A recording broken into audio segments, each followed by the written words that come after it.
Welcome to Easy Chemistry, Halogen Derivatives, Maharashtra state board new syllabus. Dear student, आज हम जो है यहाँ पर प्रॉब्लम नंबर 2 सॉल्व करने वाले हैं। लास्ट लेक्चर में हमने प्रॉब्लम नंबर 1 सॉल्व किया था, इसे हमने सॉल्व किया है। तो आज हम देखते हैं प्रॉब्लम नंबर 2 और प्रॉब्लम नंबर 3। ये दो प्रॉब्लम हम सॉल्व करेंगे। चलिए प्रॉब्लम नंबर 2 में क्या लिखा है देखते हैं।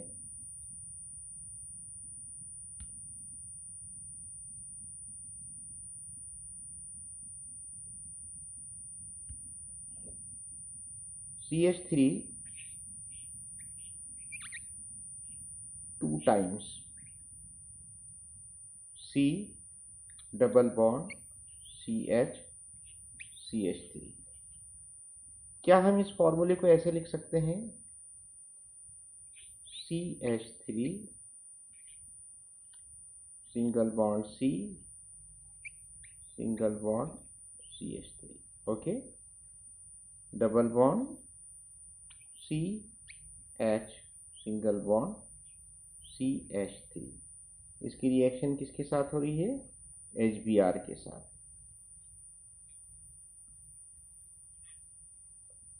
तो इन प्रेजेंस ऑफ पेरोक्साइड,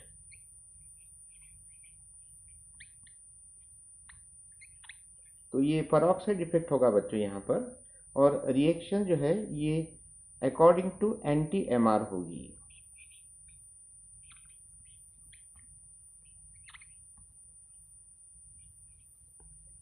तो मार्कोनिकॉफ रूल के अपोजिट होगा। सबसे पहले आपको मार्कोनिकॉफ रूल क्या है ये पता होना चाहिए। देखिए HBr में H पर स्मॉल पॉजिटिव चार्ज और Br पर स्मॉल नेगेटिव चार्ज। तो मार्कोनिकॉफ रूल क्या कहता है कि negative part of the reagent goes to that unsaturated carbon which carries lesser number of hydrogen. लेकिन अब NTMr में उसका अपोजिट होगा।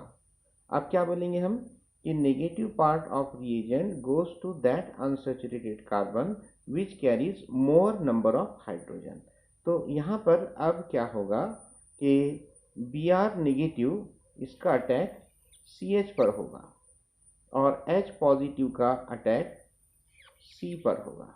ठीक है, तो आपको क्या मिलेगा? देखिए CH3 single bond C single bond CH3 as it is. यहाँ पर क्या होगा? सिंगल बॉन्ड CH और CH पर अटैक हो रहा है Br का और C पर अटैक हो रहा है H का, तो हम इसको CH लिखेंगे। सिंगल बॉन्ड CH3 ये मिला है। तो ये क्या होगा? हमारा मेजर प्रोडक्ट होगा अकॉर्डिंग टू NTMr। अब माइनर प्रोडक्ट क्या होगा? अकॉर्डिंग टू Mr होगा। तो Mr के हिसाब से क्या होगा कि negative part of reagent goes to that unsaturated carbon which carries lesser number of hydrogen. बिल्कुल अपोजिट होगा। इसको हम ऐसे बताएंगे,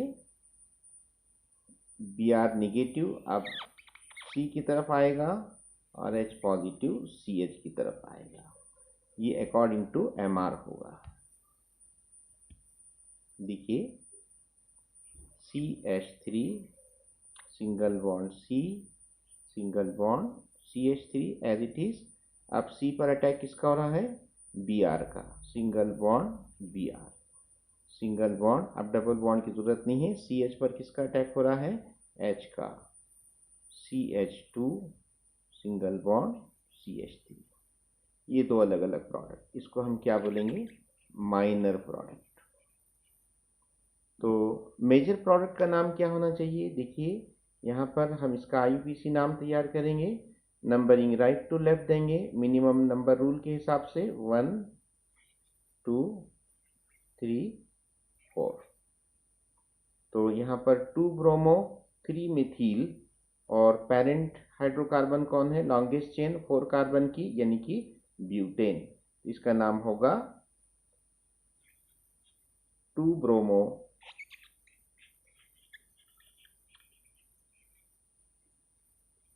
3 मिथिल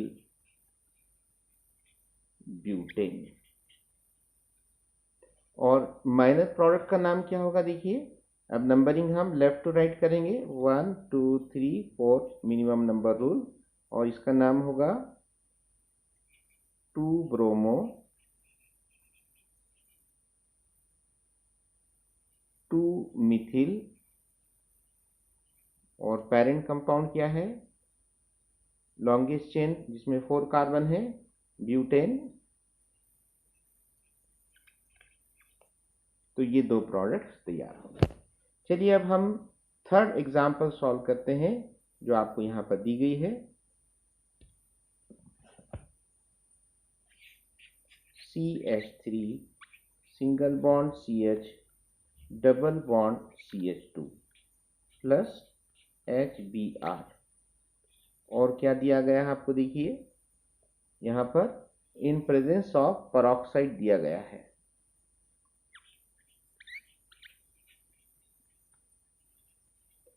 तो जब पेरोक्साइड की मौजूदगी में रिएक्शन होती है तो वो according to anti Markovnikov rule होती है। तो हम एरो पर क्या लिखेंगे, anti Markovnikov rule, anti MR। HBr में H पर कौन सा चार्ज रहेगा, स्मॉल पॉजिटिव, Br पर स्मॉल नेगेटिव, जिसको हम डेल्टा पॉजिटिव और डेल्टा नेगेटिव भी कहते हैं। तो अब रूल क्या है, मार्कोनिकॉफ रूल क्या है, आपको पता है कि negative part goes to that unsaturated carbon which carries lesser number of hydrogen. अब एंटी MR में उसका अपोजिट हो जाएगा, क्या होगा कि negative part of reagent goes to that unsaturated carbon which carries more number of hydrogen. तो यहाँ पर कैसे होगा देखिए, Br नेगेटिव कहाँ जाएगा, CH2 पर, और H पॉजिटिव जाएगा CH पर। तो आपको क्या मिलेगा, CH3 single bond CH2 single bond CH2 single bond Br। ये कौन सा प्रोडक्ट रहेगा, मेजर प्रोडक्ट रहेगा। इसका नाम बता सकते हैं आप, IUPAC नेम, बिल्कुल सही सोच रहे हैं आप, 1 ब्रोमो प्रोपेन। और ये क्या रहेगा, मेजर प्रोडक्ट रहेगा। अब माइनर कौन सा रहेगा, माइनर अकॉर्डिंग टू MR रहेगा। तो बिल्कुल अपोजिट कर देना हमको, यहाँ पर Br निगेटिव का अटैक कहाँ पर करेंगे हम, CH पर, और H पॉजिटिव का अटैक CH2 पर, इस तरह से। तो क्या मिलेगा हमको देखिए, CH3 single bond CH single bond Br single bond CH3। तो इसका नाम क्या रहेगा, 2 ब्रोमो प्रोपेन, और ये क्या रहेगा, माइनर प्रोडक्ट रहेगा। ठीक है, तो ये तीनों भी प्रॉब्लम हमने सॉल्व की है। चलिए अब यहाँ पर क्या लिखा है देखते हैं। Alkenes form addition product vicinal dihalide with chlorine or bromine, usually in inert solvent like CCl4 at room temperature। ये C double bond C functional group है एल्कीन का, और X2 की जगह पर आप क्या क्या रख सकते हैं, Cl2 और Br2, और 2 रिएक्शन आप यहाँ पर कर सकते हैं। तो चलिए हम इसको करके देखेंगे। और ये यहाँ पर ख़ास बात ये है कि सॉल्वेंट कौन सा यूज़ हो रहा है, CCl4, और टेम्परेचर कैसा है, रूम टेम्परेचर। तो हम इस पर यहाँ पर 2 प्रॉब्लम सॉल्व करेंगे। पहला लेते हैं हम CH2 डबल बॉन्ड CH2, क्या नाम है इसका, ईथीन। इसकी रिएक्शन हो रही है Cl2 के साथ। Cl2 को हम Cl सिंगल बॉन्ड Cl लिख सकते हैं ना, Cl2 को अपनी आसानी के लिए, for our convenience, in presence of the inert solvent CCl4। और क्या कंडीशन है, रूम टेम्परेचर। कौन सी रिएक्शन होने वाली है, एडिशन रिएक्शन होने वाली है। तो यहाँ पर एक Cl का अटैक एक कार्बन पर होगा, दूसरे Cl का अटैक दूसरे कार्बन पर होगा। तो आपको क्या मिलेगा यहाँ पर, CH2 सिंगल बॉन्ड CH2, यहाँ पर single bond Cl, single bond Cl। इसका नाम क्या रहेगा? 1,2 डाइक्लोरोईथेन। और इसको आप क्या बोलेंगे? इसको कैसे क्लासिफाई करेंगे? 1,2 डाइक्लोरोईथेन क्या है? मोनोहैलोजन डेरिवेटिव है या डायहैलोजन डेरिवेटिव है? बिल्कुल सही बोल रहे हैं आप, ये डायहैलोजन डेरिवेटिव है क्योंकि यहाँ पर 2 हैलोजन। और एक खास बात ये है कि ये 2 हैलोजन एडजेसेंट कार्बन पर मौजूद है, यानी कि पड़ोसी कार्बन पर मौजूद है, सेम कार्बन पर मौजूद नहीं है। तो ऐसे डायहैलाइड को क्या कहा जाता है? विसिनल डायहैलाइड कहा जाता है। तो यहाँ पर विसिनल डायहैलाइड मीन्स व्हाट? ऐसा डायहैलाइड जिसमें 2 हैलोजन ये एडजेसेंट कार्बन यानी कि पड़ोसी कार्बन पर मौजूद होते हैं, सेम कार्बन पर मौजूद नहीं होते हैं। चलिए और एक एग्जाम्पल यहाँ पर हम सॉल्व कर सकते हैं, या आप खुद सॉल्व करके देखिए। CH2 डबल बॉन्ड CH2, इसकी रिएक्शन हम करेंगे Br2 के साथ। Br2 को हम अपने कन्वीनियंस के लिए Br सिंगल बॉन्ड Br लिख सकते हैं इन presence of inert solvent CCl4 और रूम टेम्परेचर। सेम रिएक्शन होगी और आपको क्या मिलेगा? CH2 सिंगल बॉन्ड CH2, यहाँ पर single bond Br, single bond Br। इसका नाम क्या रहेगा? 1,2 डाइब्रोमोईथेन। ठीक है, चलिए आगे देखते हैं। यहाँ एक सवाल पूछा गया है, डू यू नो, जरा इस पर आप ध्यान दीजिए। Do you know when alkenes are heated, देखिए हीटेड है, विथ Br2 और Cl2 at high temperature, hydrogen atom of allylic carbon is substituted with halogen atom giving allyl halide। और आपको एक एग्जाम्पल भी यहाँ पर बताई गई है। देखिए हम इसकी कंपैरेटिव स्टडी करेंगे। सपोज आपको यहाँ पर इस तरह से एक रिएक्शन पूछी गई है, CH3 single bond CH double bond CH2, इसकी रिएक्शन आपको करना है Cl2 के साथ। और यहाँ पर कंडीशन क्या है बेटा? हीटिंग है, हाई टेम्परेचर है, ठीक है, रूम टेम्परेचर नहीं है, और यहाँ पर इनर्ट सॉल्वेंट भी मौजूद नहीं है। तो अब यहाँ पर एडिशन रिएक्शन नहीं होगी, बल्कि यहाँ पर सब्स्टिट्यूशन रिएक्शन होगी। और सब्स्टिट्यूशन रिएक्शन में क्या होता है कि हाइड्रोजन का रिप्लेसमेंट होता है Cl के जरिए। तो अब कौन सा हाइड्रोजन हटाया जाएगा? तो यहाँ पर बहुत ही इंटरेस्टिंग बात है कि एलिलिक कार्बन का हाइड्रोजन हटाया जाएगा। अब आप देखिए इस स्ट्रक्चर में एलिलिक कार्बन कौन सा है? ये वाला कार्बन एलिलिक है। What do you mean by allylic carbon? The carbon next to C double bond C is called as allylic carbon. तो यह हम इन शॉर्ट कह सकते हैं कि विनिलिक कार्बन के पड़ोसी कार्बन को हम क्या कहते हैं? एलिलिक कार्बन कहते हैं। तो यहाँ पर CH3 एक हाइड्रोजन निकलेगा और एक Cl से कंबाइन होगा और बाई प्रोडक्ट रहेगा HCl, हाइड्रोक्लोरिक एसिड। और मेन प्रोडक्ट क्या रहेगा बच्चों? CH2 को चेंज नहीं करेंगे, इसको डिस्टर्ब नहीं करेंगे, CH2 as it is, double bond CH as it is, single bond. अब यहाँ पर लिखेंगे CH2। क्यों CH2 लिखेंगे? क्योंकि एक हाइड्रोजन कम हो चुका है, उसकी जगह पे हमको एक Cl ऐड करना है, यानी कि सब्स्टिट्यूशन रिएक्शन हुई है। यहाँ पर हम लिखेंगे सिंगल बॉन्ड Cl। ठीक है, तो ये नया प्रोडक्ट हमको मिला है, तो हम इसको क्या बोलेंगे कि ये एलिल हैलाइड है। इसे एलिलिक हैलाइड, ये एलिल हैलाइड क्यों कहा जाएगा? क्योंकि यहाँ पर आपको हैलाइड ये एलिलिक कार्बन से अटैच हुआ नजर आ रहा है। What do you mean by allylic halide? The halide in which halogen is attached to allylic carbon is called as allylic halide. ठीक है, तो अब इसका आपको IUPAC नाम तैयार करना है। यहाँ पर आपको 2 फंक्शनल ग्रुप नजर आ रहे हैं, एक C डबल बॉन्ड C और दूसरा Cl। तो यहाँ पर प्रिंसिपल फंक्शनल ग्रुप किसे माना जाएगा? डबल बॉन्ड को, और Cl को सब्स्टिट्यूएंट फंक्शनल ग्रुप माना जाएगा। तो नंबरिंग आप लेफ्ट टू राइट करेंगे या राइट टू लेफ्ट देंगे? बिल्कुल सही सोचा आपने, राइट टू लेफ्ट देंगे मिनिमम नंबर रूल के हिसाब से। जो प्रिंसिपल फंक्शनल ग्रुप है उसे कम से कम नंबर मिलना चाहिए। तो इसको नंबर देते हैं, चलिए ये कार्बन नंबर 1, ये कार्बन नंबर 2 और ये कार्बन नंबर 3।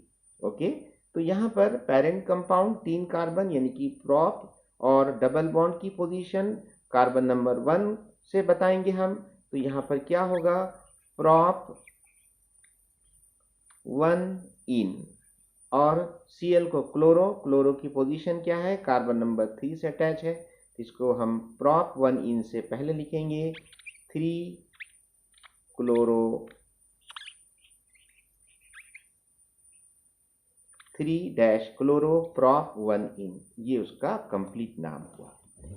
अब एग्जाम में आपको कंफ्यूज किया जा सकता है, जैसे कि आपको और एक रिएक्शन दी जा सकती है CH3 single bond CH double bond CH2 plus Cl2 के साथ रिएक्शन हो रही है, लेकिन यहाँ पर रिएक्शन जो है इन presence of inert solvent CCl4 और रूम टेम्परेचर हो रहा है। तो अब यहाँ पर बच्चों सब्स्टिट्यूशन रिएक्शन नहीं होगी बल्कि एडिशन रिएक्शन होगी। एक Cl CH2 पर ऐड होगा और दूसरा Cl पड़ोसी CH पर ऐड होगा, और आपको क्या मिलेगा, CH3 single bond CH single bond CH2, और इस कार्बन पर एक Cl और इस कार्बन पर एक Cl मिलेगा, और इसका IUPAC नाम क्या रहेगा, 1,2-डाइक्लोरोप्रोपेन। तो देखिए रिएक्शन की कंडीशंस चेंज हो गए तो प्रोडक्ट भी चेंज हो गया। सबस्ट्रेट वही है, प्रोपीन, दोनों में सेम सबस्ट्रेट है, रिएजेंट भी सेम है Cl2, लेकिन रिएक्शन की कंडीशन चेंज हो गई। इस रिएक्शन में हीटिंग है और इस रिएक्शन में रूम टेम्परेचर है, इस वजह से प्रोडक्ट चेंज हो गए। तो ये क्वेश्चन आपको एग्जाम में आ सकता है, इसका प्रिपरेशन कीजिए आप, ठीक है। चलिए नेक्स्ट देखते हैं। नेक्स्ट मेथड ऑफ प्रिपरेशन है हैलोजन एक्सचेंज। आप अल्किल हैलाइड को हैलोजन एक्सचेंज के जरिए भी तैयार कर सकते हैं। तो खास तौर पर ये मेथड किसके लिए है, अल्किल आयोडाइड तैयार करने के लिए है। Alkyl iodides are prepared conveniently by treating alkyl chlorides और alkyl bromides with sodium iodide in methanol और acetone solution. The sodium bromide or sodium chloride precipitates from the solution and can be separated by filtration। चलिए हम reaction देखते हैं। देखिए हमको शुरुआत में क्या लेना है, यहाँ पर R single bond Cl alkyl chloride, और इसकी रिएक्शन किसके साथ करना है, NaI के साथ sodium iodide in presence of solvent, acetone लीजिए या मिथेनॉल लीजिए। तो यहाँ पर क्या होगा बच्चों, ये Cl Na से कंबाइन होगा और आपको यहाँ पर NaCl in the form of precipitate मिलेगा, इसलिए डाउनवर्ड एरो, यहाँ पर NaCl का प्रेसिपिटेट मिलेगा। क्यों, क्योंकि आप जो सॉल्वेंट यूज कर रहे हैं वो एसीटोन है, और एसीटोन ये ऑर्गेनिक सॉल्वेंट है, और NaCl ये हमारा आयोनिक कंपाउंड है, तो ये इसमें डिजोल्व नहीं होगा बल्कि प्रेसिपिटेट के फॉर्म में आपको मिलेगा। और मेन प्रोडक्ट क्या है, R सिंगल बॉन्ड I। तो R मतलब क्या है, अल्किल ग्रुप, और I मतलब आयोडाइड। आपने अल्किल आयोडाइड तैयार किया है, किसका यूज किया है, अल्किल क्लोराइड का। अब यहाँ पर इसे हैलोजन एक्सचेंज क्यों कहा गया है, देखिए सबस्ट्रेट में यानी अल्किल क्लोराइड में हैलोजन था Cl, और प्रोडक्ट में एक नया हैलोजन है आयोडीन। तो एक हैलोजन का एक्सचेंज हुआ है दूसरे हैलोजन के जरिए, ठीक है, इसलिए इसे हैलोजन एक्सचेंज रिएक्शन कहा गया। और इसका एक नाम बहुत ही मशहूर नाम है जो है फिंकेलस्टीन रिएक्शन। तो इसे फिंकेलस्टीन रिएक्शन भी कहा जाता है। तो आपको एग्जाम में क्वेश्चन आएगा, right A note on Finkelstein reaction, तो आपको इस तरह से ये रिएक्शन लिखना है। और जिस तरह आपने अल्किल क्लोराइड लिया है आप उसी तरह अल्किल ब्रोमाइड भी ले सकते हैं। अल्किल ब्रोमाइड की रिएक्शन करेंगे NaI, आप यहाँ पर NaI की जगह पर KI भी ले सकते हैं। सोडियम आयोडाइड लीजिए या पोटेशियम आयोडाइड लीजिए। इन presence of the solvent acetone और Br combines with Na to form the precipitate of NaBr and you will get the main product R single bond I। ठीक है, तो ये दोनों रिएक्शन को क्या कहा जाता है? फिंकरस्टीन रिएक्शन कहा जाता है। अब एग्जाम में आपको क्वेश्चन आ सकता है, R की जगह पर सपोज आपको C2H5 दे दिया गया, C2H5 सिंगल बॉन्ड Cl, इसको कन्वर्ट करना है C2H5 सिंगल बॉन्ड I। ये प्रॉब्लम आप सॉल्व कीजिए। तो आप रिएजेंट क्या लेंगे यहाँ पर? NaI, और सॉल्वेंट क्या लेंगे? एसीटोन। और एक क्वेश्चन ऐसे आ सकता है, suppose C2H5 single bond Br, और इसको काय में कन्वर्ट करना है? C2H5 single bond I। तो फिर से यहाँ पर ये हैलोजन एक्सचेंज रिएक्शन होगी। तो इन सारे रिएक्शंस को कहा जाता है फिंकरस्टीन रिएक्शन। तो मैं उम्मीद करता हूँ कि आपको आज का लेक्चर समझ में आया होगा, और नेक्स्ट टाइम हम और एक हैलोजन एक्सचेंज रिएक्शन देखने वाले हैं जिसका नाम है स्वार्ट्स रिएक्शन। वो नेक्स्ट लेक्चर में हम देखेंगे। तो आप इस वीडियो को ज़्यादा से ज़्यादा शेयर कीजिए, इस चैनल को सब्सक्राइब कीजिए। मिलते हैं नए वीडियो के साथ, तब तक के लिए गुड बाय।